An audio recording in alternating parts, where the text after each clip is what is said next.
vamos ahí a preguntarle a nuestro especialista. Ya le damos la bienvenida. Un placer que esté aquí en Señal de Mercado, a Pablo Moldován, que es el director de las consultoras CP y también economista, recibido en la UBA. ¿Cómo andás, Pablo? ¿Qué tal, Juan Pablo? Gustazo de hablar con vos. Bueno, lo mismo digo. Bueno, la semana pasada tuvimos la novedad del dato del mes de mayo, 2,1%. ¿Cómo analizás, Pablo? ¿Veías un dato que iba a ir en ese sentido? El mercado había especulado con un 2,3%, o sea, fue mejor de lo proyectado, pero al mismo tiempo ya estás viendo algunas señales en junio que te den la pauta de que se perfore ese 2%. ¿Cómo lo analizás? A ver, sí, nosotros efectivamente estábamos en línea más o menos con el mercado, en torno a los 2,3, 2,4 para el mes, y el 2,1 fue una sorpresa positiva.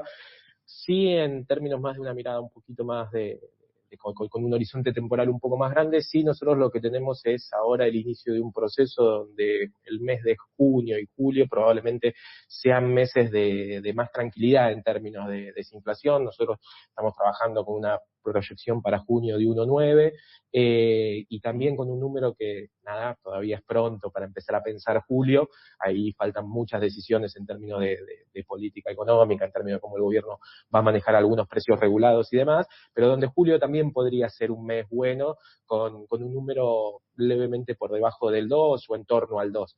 Entonces, efectivamente lo que estamos entrando es en una etapa un poco más tranquila para el programa. Yo te venía escuchando, efectivamente el programa económico actual de Argentina es un programa económico que cuando la inflación sube, sufre mucho y es un programa que se pone muy recesivo. Cuando la inflación baja poco, el programa económico se pone con una tendencia al estancamiento, y cuando la inflación baja mucho es cuando las variables económicas empiezan a poder oxigenarse.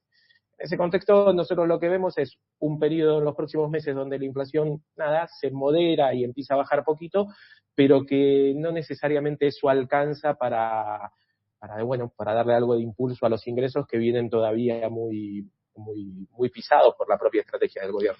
Pablo, y ahí si te pregunto por las causas en las cuales este proceso encontró por lo menos cierto alivio en el mes de abril, en el mes de mayo, ahí por supuesto algo está vinculado al dólar, ¿no? O sea, el ancla es muy importante para el gobierno, por más que diga que el dólar flota. Sabemos que el Banco Central, de hecho, está comprando reservas, tratando en algún punto de que no caiga más, pero habíamos tenido en el inicio de junio un cierto rebote que fue parcialmente revertido, si querés, en los últimos días.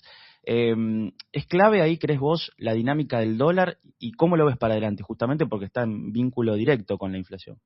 Sí, totalmente. A ver, hoy en Argentina tenemos un proceso inflacionario que se explica más del lado de los costos que la demanda, ¿no? Vos viste que los economistas generalmente como se abren en dos grandes escuelas donde piensan el proceso inflacionario y piensan de dónde viene, y eso puede venir del lado de la demanda o del lado de la oferta. En el caso argentino, la verdad que estamos con una economía que viene creciendo muy poco, donde los indicadores de producción, de capacidad instalada, los indicadores del mercado de trabajo muestran que es una economía que está bastante anémica en términos de crecimiento. Entonces, la dinámica del proceso inflacionario se piensa más desde los costos y la oferta. Y ahí tenemos como lo que venimos es de un proceso donde tuvimos un par de shocks puntuales, que arrancó con el tema de la carne, pero al cual se sumó también un ajuste de tarifas que puso sobre la mesa el propio gobierno a principio de año, y vino después el shock energético con fuerte impacto sobre la nafta. Digamos que una vez pasado todo ese proceso, empiezan a operar de nuevo las dos anclas fuertes con las que viene operando el programa económico, que desde nuestra perspectiva son salarios y dólar, ¿no? El gobierno de alguna manera retóricamente habla mucho de el ancla fiscal y monetaria. Nosotros lo que vemos es que en la práctica la estrategia de desinflación se basa en mantener el dólar y los salarios, dos componentes de los costos muy importantes, bien controlados y tratando de mantenerlos, sobre todo casi siempre por debajo del 2%. Entonces, en ese sentido, nosotros lo que vemos es que esas anclas empezaron a estar operativas y a cumplir su rol después del shock que tuvimos, medio de estos shocks sucesivos que tuvimos en los últimos meses, y efectivamente que tienen algún margen para aportar algo más en los meses que vienen. A partir de eso, después el horizonte se empieza a ser más complicado, porque uno lo que ve hacia adelante es que ya Una vez entrado julio, agosto, el mercado de cambios en Argentina se empieza naturalmente a tensar, hay que ver cómo reacciona un poco la dinámica cambiaria financiera a esa etapa. Que pasa hoy el mercado cambiario desde nuestra perspectiva viene funcionando fundamentalmente con un ancla que ha sido muy potente, que son las propias compras del Banco Central. Es decir, Claro. en la medida que el mercado ve al Banco Central comprando, es como que se tranquiliza en términos de lo que puede pasar con el dólar. Vamos a entrar probablemente hacia finales de julio, agosto, en una etapa donde eso va a ser un poco más complejo y hay que ver cómo se acomoda. Y efectivamente ahí aparece un signo de pregunta respecto de en qué medida el gobierno va a poder mantener el ancla cambiaria y sostener el proceso de desinflación un poquito más allá después de agosto. Naturalmente esto igual es un proceso que nosotros no lo estamos viendo tampoco de una manera ni traumática ni disruptiva, es decir, lo que sí esperamos es una situación de mayor tensión en el precio del dólar. Algo de eso empezamos a ver en los últimos días de mayo y en los primeros de junio, donde el gobierno tuvo que intervenir en futuros o vendiendo cobertura a través de dólar link para suavizar la suba del tipo de cambio. Y bueno, nada, lo que esperamos más ahí hacia esos meses es un proceso donde eso se puede volver más intenso y eso tenga algún impacto sobre la dinámica de precios. Como te decía, eso convive además con lo que estamos viendo en términos de salario, donde sí lo que vemos ahí es una pauta salarial muy rígida, muy dura, muy amarreta, desde el lado de los ingresos para el grueso de los trabajadores, que sigue operando como un factor de control de la nominalidad en Argentina. Ahora, eso se va a mantener porque es muy relevante justamente para hacerte la siguiente pregunta y tiene que ver con la reactivación de la economía. Ya venimos contando, estamos cansados de decirlo, funciona a dos velocidades. Al mismo tiempo, esas velocidades que funcionan fuerte, minería, agro, energía, no son las que más empleo generan. Yo estaba comentando recién el dato de empleo del mes de marzo que dio otra vez una caída y bastante llamativa, ¿no? Porque hasta cayó el monotributo, que venía siendo, si querés, de los segmentos que más sólidos estaban, entendiendo que mucho empleo formal privado asalariado iba a correrse, o se estaba corriendo para ese nicho, y esto ni siquiera pasó en el mes de marzo. ¿Ves algo ahí distinto para los próximos meses con el salario, que le empiecen a ganar a la inflación y ahí eso alcanza para que veamos algún tipo de reactivación en la economía o no? No, esa parte a nosotros nos cuesta ser optimistas. Y nos cuesta desde los datos y nos cuesta desde lo que nos viene mostrando el gobierno que hace. Es decir, para que te des una idea, nosotros tenemos un seguimiento bastante pormenorizado de las paritarias del sector privado formal, ¿sí? Y lo que estamos viendo es que hacia adelante el grueso de las paritarias están negociando salarios en torno al 1,8. Con lo cual, para que haya algún margen de recuperación, no alcanza ni siquiera con que la inflación perfore el 2, ¿sí? Y te diría más, si por alguna cuestión que se nos escapa al análisis, la inflación empieza a bajar mucho más, también lo que tenemos es el recuerdo de que el gobierno, cuando le pasó eso, lo que pasó a hacer es a exigir más la pauta salarial y bajarla aún más. Entonces, nosotros no vemos mucha posibilidad de que esa dinámica cambie, y eso lo que nos pone a nosotros es un escenario que en términos de actividad económica pone a la economía argentina en un escenario más de estancamiento, ¿no? Naturalmente es un estancamiento un poco como con estas dos velocidades que vos decías, donde hay un par de sectores que les va muy bien, pero que en términos de la sensación del grueso de la población es una sensación más de estancamiento o recesión, porque en términos demográficos y en términos geográficos, el grueso de la población juega sus ingresos dentro de la parte del PBI a la que le va mal. Entonces ahí no vemos muchas posibilidades de mejora. Incluso esto que vos planteás en términos de lo que se empieza a ver en el monotributo, yo creo que también enciende algunas alarmas en términos de lo que puede ser el mercado de trabajo. Nosotros estamos muy acostumbrados a que la destrucción de empleo en los últimos meses viene como acompañado de un aumento de formas de empleo vinculadas a menor formalidad, ¿sí? Ahora empezamos a ver también algunos síntomas de agotamiento del empleo informal, de poder absorber la destrucción del empleo formal, lo cual ahí también aparece un riesgo de aumento del desempleo, que ya se empezó a ver en el último dato, que nos quedó viejo del desempleo, hay que ver cómo vienen los últimos datos, pero que también arman un escenario donde uno puede ser moderadamente optimista respecto de la inflación, bastante menos optimista en términos de la actividad, que la vemos bastante estancada y con algunas luces amarillas y de preocupación respecto de la dinámica de empleo y de ingresos. Pablo, y respecto al crédito, porque por ahí podría ser otro de los motores, de los cuales ya vimos entre el fines del 24, comienzos del 25, es cierto, de niveles muy bajos venía el crédito en términos de PBI, pero ¿ves ahí la mora aflojando? Viene también resistiéndose a una baja sustancial, se ha mantenido en niveles altos, y al mismo tiempo, esto que ya comentaste, salarios no arrancando. Pero ahí ves si empieza a bajar un poco la mora, digamos, ¿va a ser todo muy lento o crees que, digamos, no va a cambiar o no va a mover demasiado la aguja si baja la mora, si se reactiva lo del crédito, porque no alcanza con esto que vos marcabas con una suba, casi empatándole a la inflación de salarios?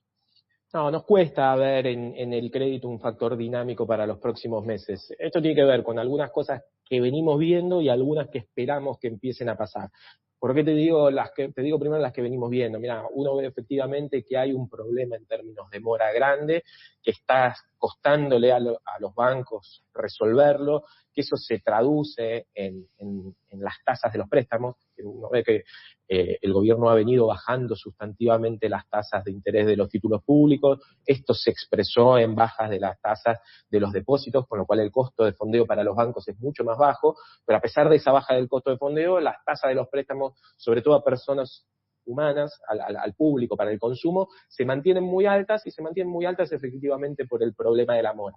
Ahora, cuando uno sale del universo de las personas y ve qué está pasando por el lado de las empresas, uno ve que a pesar de que las tasas ahí reaccionaron un poquito más, tampoco hay mucho dinamismo, y probablemente esto tenga que ver con dos factores.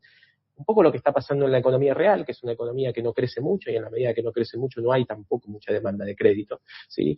Y también yo creo que cierta reticencia de los bancos a prestar en función de cómo ven organizada la política monetaria. Hoy el recuerdo de lo que pasó entre julio y octubre del año pasado todavía está bastante fresco.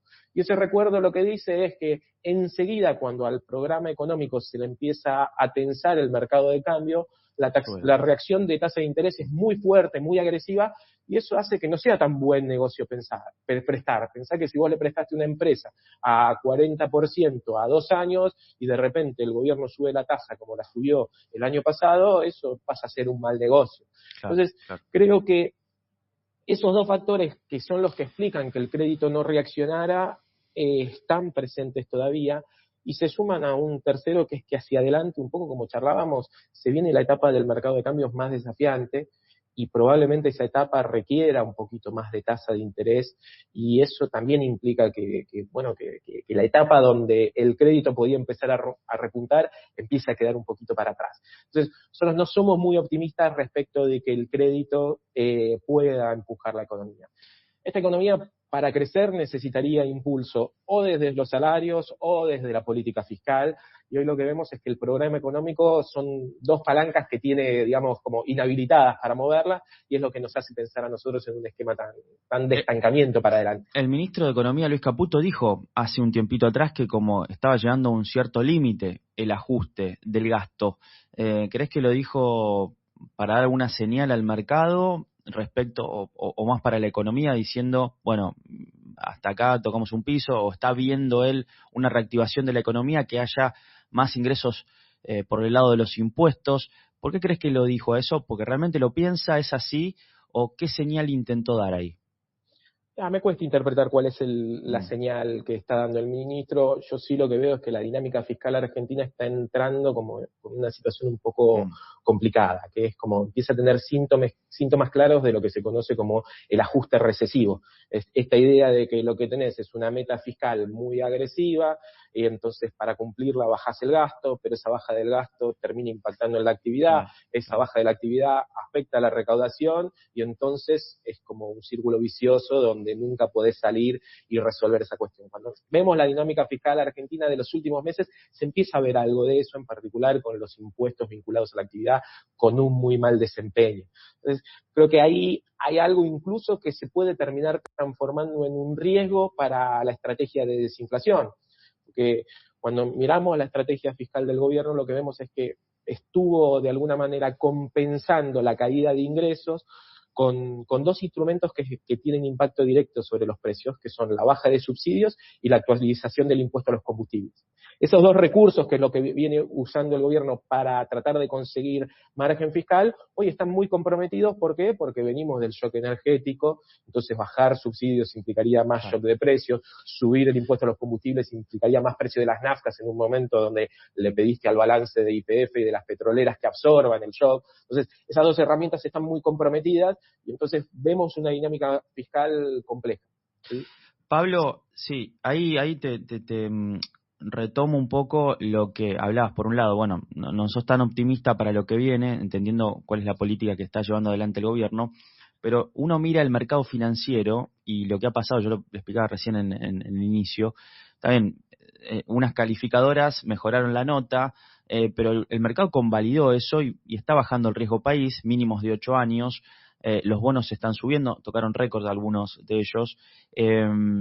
Por el frente financiero y el mercado, ¿está viendo, crees vos, otra cosa a lo que ven la mayoría de los economistas, o es simplemente aprovechar el buen momentum financiero, que también te ayudó la parte internacional, que se está resolviendo la guerra, o qué ves detrás de este movimiento, ¿no? De los bonos con subas marcadas y el riesgo país en baja? No creo que sea otra cosa, creo que es expresión de lo mismo. Argentina tuvo un shock de términos del intercambio muy fuerte y tiene un programa económico que lo que hace es, de alguna manera, aprovechar ese shock positivo para mejorar la posición externa, fundamentalmente comprar reservas, ¿sí? Entonces creo que ahí hay una expresión positiva del programa que el mercado empieza a valorar. La propia configuración del programa económico hace que efectivamente esa parte buena, que es la compra de reservas, tenga una expresión mala o no tan buena en términos de la dinámica de precios y la dinámica de la actividad. Sí, lo que estamos viendo nosotros es que en el frente cambiario, hoy la situación cambiaria de Argentina es distinta, es mucho más holgada que la de los años pasados. Sí, creemos que, o sea, el shock de precios internacionales que tuvo la economía argentina es muy fuerte y no fue solo sobre el petróleo. Los precios del agro están 10-12% por encima del año pasado. Cuando nosotros hacemos la programación cambiaria, a nosotros incluso nos aporta más dólares el agro este año por el aumento de precios que el sector energético, ¿sí? Hay una situación mucho más fuerte. Cuando uno revisa los datos, por primera vez desde que asumió este gobierno tenemos superávit de cuenta corriente en la balanza cambiaria, es decir, hay mucho más robustez que se combina además con factores financieros que le son positivos y que en definitiva arman una situación buena para la dinámica financiera. Yo creo que el mercado está empezando a internalizar esa situación y que le abre al gobierno una ventana de oportunidad muy interesante, sobre todo para empezar a pensar el 2027. Hoy cuando miramos el 2026, la mayoría de los economistas estamos de acuerdo con que este mercado cambiario, con estos precios internacionales, con lo que pasó, está más o menos acomodado, y lo que hay son muchas dudas respecto de cómo va a gestionar el gobierno el año electoral. Entonces, parece que lo que vamos a ver en los próximos meses es en qué medida el gobierno decide anticipar colocaciones de deuda para blindar los pagos de deuda del año que viene. ¿Por qué? Porque efectivamente 2027 va a ser un año que en términos de dolarización de cartera probablemente sea desafiante, y tener cubierto los vencimientos de deuda puede hacer que esas tensiones por lo menos duren menos y aparezcan más cerca de las elecciones y no se vuelvan un problema de manera tan temprana. Yo creo que la discusión financiera pasa mucho por ahí, y efectivamente hay una ventana de oportunidad que se empieza a abrir ahora y que, por lo menos desde nuestra perspectiva, siempre tiene como la elección de Estados Unidos como punto final. Yo creo que, ese noviembre del 26 es el punto donde hasta ahí, se puede especular en que el riesgo país baje un poco más, además, porque creemos que esa situación va a incidir bastante en la dinámica financiera. Pablo, un gusto haber compartido esta charla con vos. La seguimos más adelante. Gracias. Lo mismo, saludos para todos. Hablábamos con Pablo Moldovan, director de la consultora CP. Bueno, muy interesante.